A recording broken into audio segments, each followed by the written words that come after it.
The Google TV Streamer 4K is Google's latest attempt to create a truly great TV streaming device.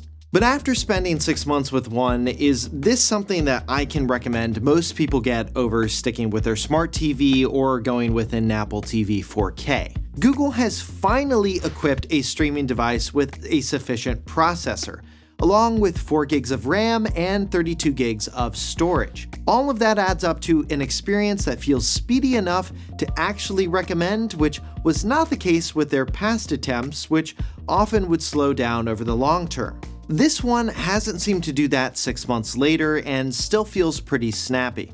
Price is another highlight. $99 is still a relatively attainable price point for everything Google built into the device and still around $30 cheaper than an Apple TV 4K.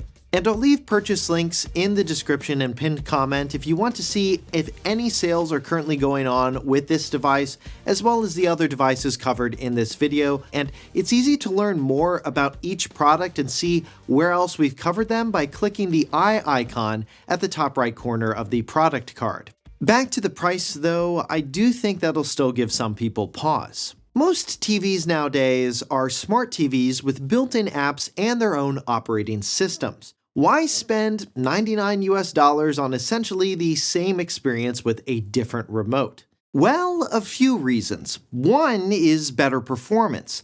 Sometimes smart TVs don't offer the best performance with their apps or navigation because their chips are primarily designed for picture quality, not running an operating system, though modern smart TVs do a better job of this.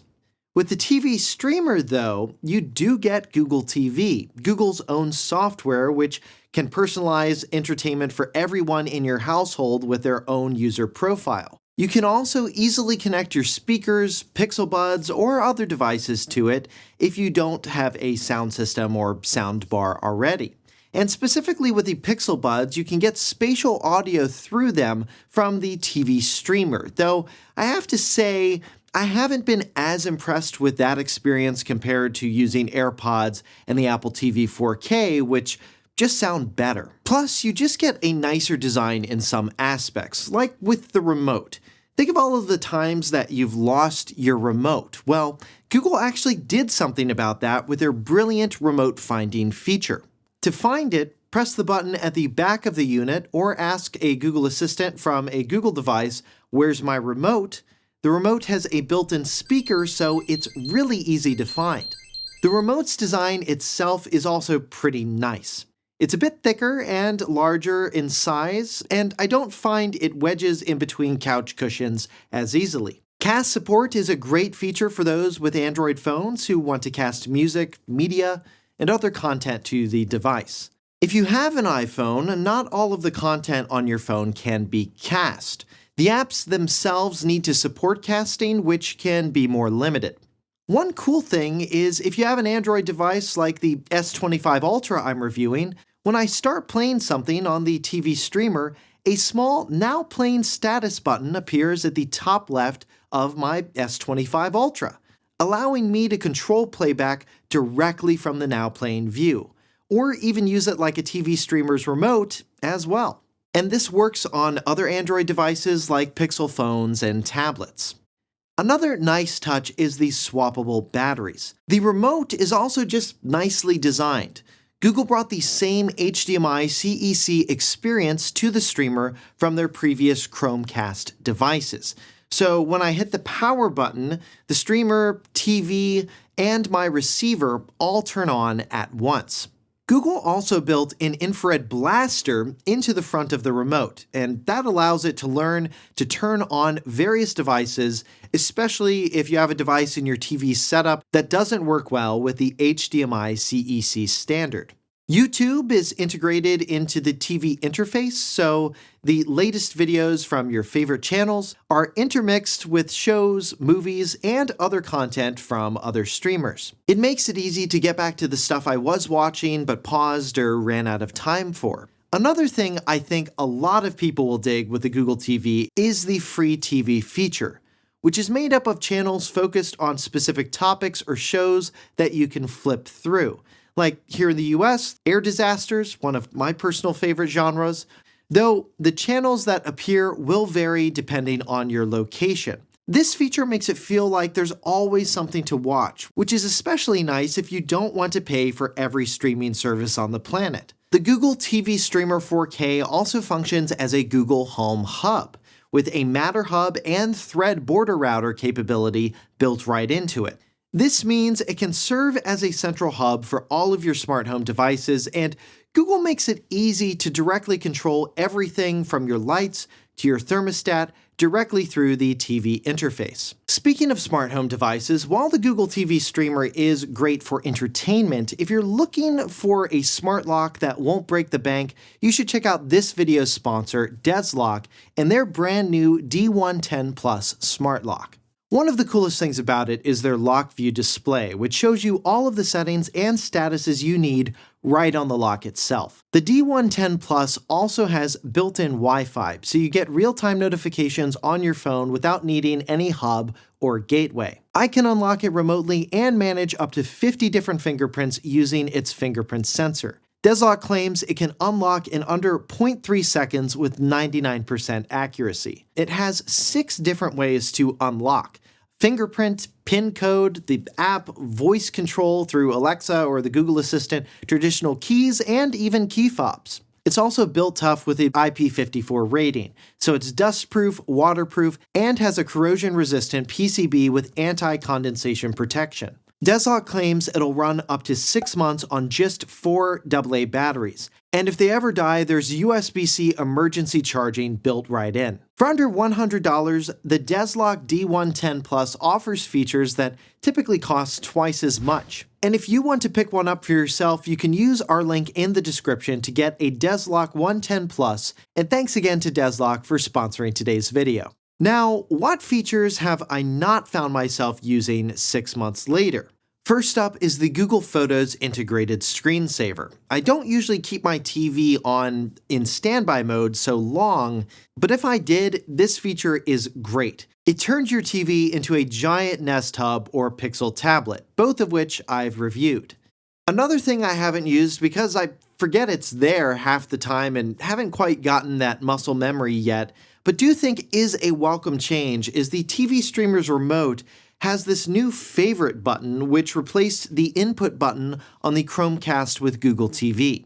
With this button, you can have it mapped to bring up the Google Home view where you can see all of your favorite devices and control them from the side panel that appears, or your favorite app, or have it act as a source input switcher. Now, let's talk about the downsides I've encountered with the Google TV Streamer 4K over the past 6 months. Ads are by far the largest downside of going with a Google TV Streamer. You paid $100 on a dedicated device for better TV watching, and there's still an ad for a movie you have no interest in as soon as you turn on the device. That kinda sucks. Now, as some have pointed out in YouTube comments on my previous videos, yes, there is an apps-only mode that will display a view similar to the default Apple TV grid. But this mode will get rid of the personalization, plus it doesn't include any assistant or search, no watch list or library. And depending on your location, you will still see ads in this mode. Another issue I've run into is with volume steps when using Bluetooth devices.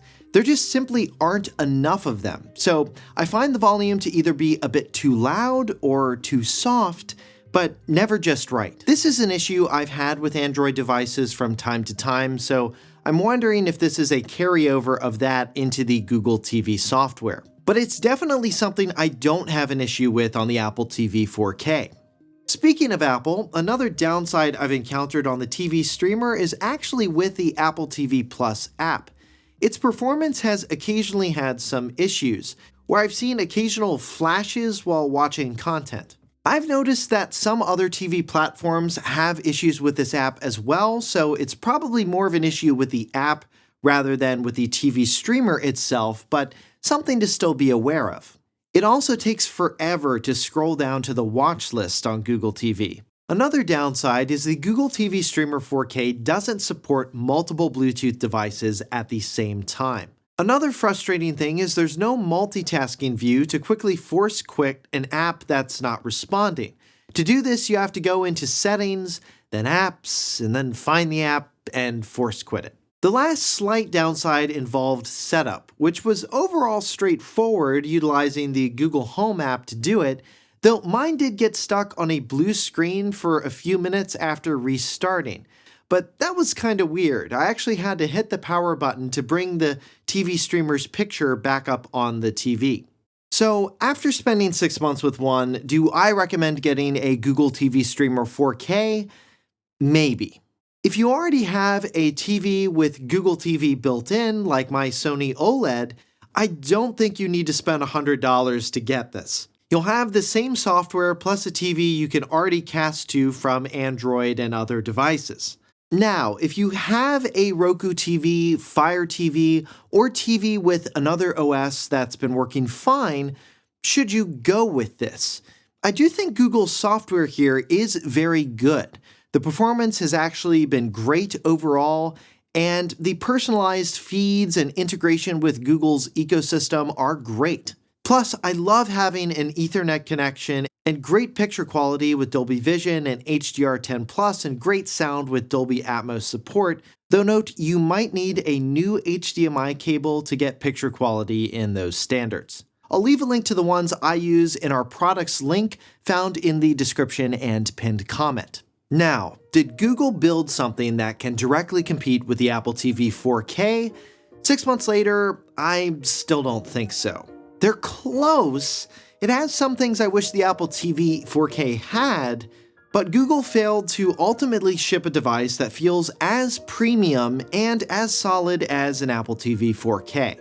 Technically, Apple does push its own content in the Apple TV app, but it doesn't feel as gross as seeing a huge advertisement banner for a movie or TV show right when you turn on the TV streamer.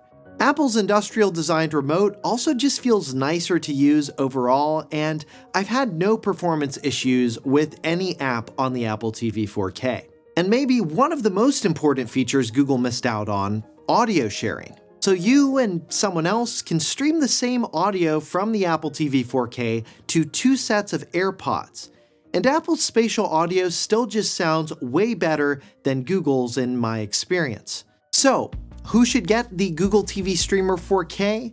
If you're in the Google ecosystem and don't already have a TV streaming device you're happy with, or want one that's better integrated in with Google services like Google Home, or if you have the previous Chromecast with Google TV and want better performance and feature upgrades, I think you'd still be happy with this device. But if you don't care that much about which ecosystem you're in and you want a nicer TV watching experience, this device doesn't change my general recommendation to just get an Apple TV 4K, regardless of whether or not you have an iPhone. It's $30 more than the TV streamer, at least here in the US, but for no ads everywhere and better performance and features overall, that still remains my default recommendation for a TV streamer.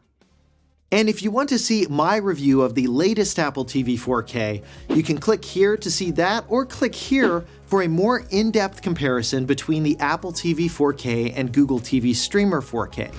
And to see all of the products we recommend at any time, you can do that by visiting 6monthslater.net/shop. For 6 Months Later, I'm Josh Tedder. Thanks for watching.